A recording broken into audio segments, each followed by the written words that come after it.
মানি লওক যে আপুনি কেইদিনমানৰ পৰা কিবা এটা নতুন কাম কৰিম বুলি ভাবি আছে, কিন্তু আপুনি কৰিব পৰা নাই, নাইবা আপুনি কোনোবা এজন মানুহৰ পৰা বহুত অশান্তি পাই আছে আৰু আপুনি বিচাৰে যে সেই ব্যক্তিজন আপোনাৰ জীৱনৰ পৰা আঁতৰি যাওক, অথবা আপুনি ভাবি থকা কিবা এটা ইচ্ছা বহুত দিনৰ পৰা পূৰণ হোৱা নাই। আমি সকলোৱে জীৱনত এনেকুৱা ধৰণৰ সমস্যাৰ মুখামুখি হ'ব লগা হয়। আজি মই আপোনাৰ বাবে এটা চিক্ৰেট মেথড লৈ আহিছোঁ, যিটো মেথড ব্যৱহাৰ কৰি নাইবা যিটো পদ্ধতি ব্যৱহাৰ কৰি আপুনি এনেকুৱা ধৰণৰ যিকোনো সমস্যা অতি সহজতে সমাধান কৰিব পাৰিব। যিকেইটা পদ্ধতি ব্যৱহাৰ কৰি আপুনি আপোনাৰ সমস্যাবোৰ সমাধান কৰিব পাৰিব। প্ৰথমতে জানি লওঁ আহক। ধৰা হ'ল আপোনাৰ কিবা এটা কৰাৰ বাবে সপোন মনতে পুহি ৰাখিছে আৰু সেই সপোনটো আপুনি পূৰণ কৰিব পৰা নাই। আপুনি আপোনাৰ সেই সপোনটো কি কাৰণত পূৰণ কৰিব পৰা নাই, সেই কাৰণটো বিচাৰি উলিয়াওক। অৰ্থাৎ সেই প্ৰব্লেমটো আপুনি বিচাৰি লওক। যেতিয়াই আপুনি সেই সমস্যাটো ধৰিব পাৰিব, এখন কাগজ উলিয়াই সেই সমস্যাটো কাগজখনত ক'লা চিয়াহীৰ কলমেৰে লিখিব। তাৰপিছত কাগজখন জ্বলাই দিব। তাৰপিছত কাগজখন জ্বলি ছাই হোৱাৰ পিছত সেই ছাইখিনি বতাহত উৰুৱাই দিব। এইটো কাম আপুনি ঘৰৰ পৰা বাহিৰত গৈও কৰিব পাৰিব। কিছু সময়ৰ পিছতে আপুনি ইয়াৰ ৰিজাল্ট পাই যাব। মানি অহা হৈছে যে কাগজখনত আপোনাৰ সমস্যা তথা ভাৱনাবোৰ লিখি ইউনিভাৰ্চলৈ পঠাব পাৰে, আৰু এইটোৱে হৈছে ইউনিভাৰ্চৰ সৈতে জড়িত হোৱা এটা উপায়। প্ৰাচীন কালত মানুহে পূৰ্বপুৰুষসকলৰ মাৰ্গদৰ্শন তথা আশীৰ্বাদ পাবলৈ এই প্ৰথাটো ব্যৱহাৰ কৰিছিল। কাগজখন জ্বলোৱাৰ আন এটা আধ্যাত্মিক কাৰণ হ'ল নিগেটিভ এনাৰ্জিবোৰক ধ্বংস কৰা। এতিয়া আহক দ্বিতীয় উপায়টো জানি লওঁ।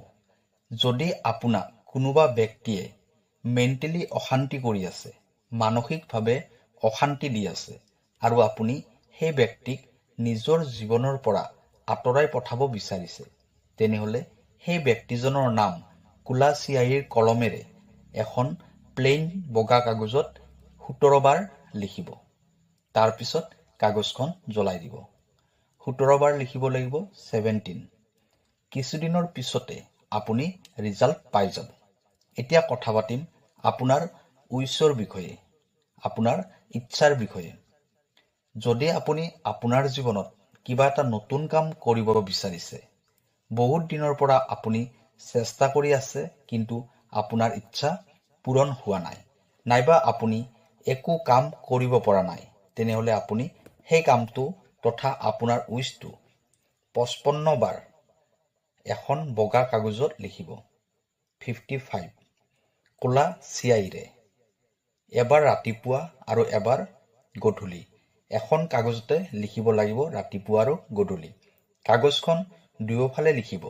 তাৰপিছত কাগজখন ভাঁজ কৰি আপোনাৰ লগত ৰাখি ল'ব, যেতিয়ালৈকে আপোনাৰ উইচ পূৰণ নহয়। 2 নম্বৰ উপায়, আপুনি আপোনাৰ ইচ্ছাবোৰ এখন উকা বগা কাগজত লিখিব। আপুনি যিবোৰ ইচ্ছাৰ কথা লিখিছে এবাৰ মনে মনে কৈ যাওক। তাৰপিছত কাগজখন পুৰি পেলাব। এনেকুৱা কৰাৰ কিছুদিনৰ পিছতে আপোনাৰ ইচ্ছাবোৰ পূৰণ হ'ব। আপোনাৰ ইচ্ছাবোৰ অতি সোনকালে পূৰণ কৰাৰ উপায়টোৱে হ'ল কাগজ জ্বলাই দিয়া। কাৰণ কাগজখন জ্বলাই দিলে আপোনাৰ ইচ্ছাবোৰ অতি সোনকালে পূৰণ হৈ যাব।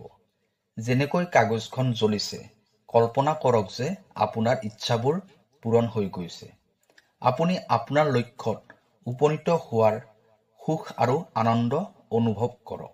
মেনিফেষ্টেশ্যনৰ বা জুই জ্বলোৱাটো বহুত গুৰুত্বপূৰ্ণ হয়। এই পদ্ধতিটো অমাৱস্যা ৰাতি প্ৰয়োগ কৰিলে অতি সোনকালে ইয়াৰ সুফল পোৱা যায়। কাৰণ অমাৱস্যাৰ ৰাতি কাগজ জ্বলাই উইচ কৰিলে আপোনাৰ উইচ নিশ্চিত ৰূপত পূৰণ হ'ব। এইখিনি কাম কৰক, আপোনাৰ উইচ নিশ্চয় পূৰণ হ'ব। কাৰণ আপুনি ইউনিভাৰ্চৰ সৈতে কানেক্ট হৈছে। আপোনাৰ ইচ্ছাবোৰ অতি সোনকালে পূৰণ হ'ব। আপোনাৰ ইচ্ছা পূৰণ হোৱালৈ পজিটিভ হৈ থাকক। কাৰণ দ্ৰুতগতিত আপোনাৰ ওচৰলৈ আহি আছে।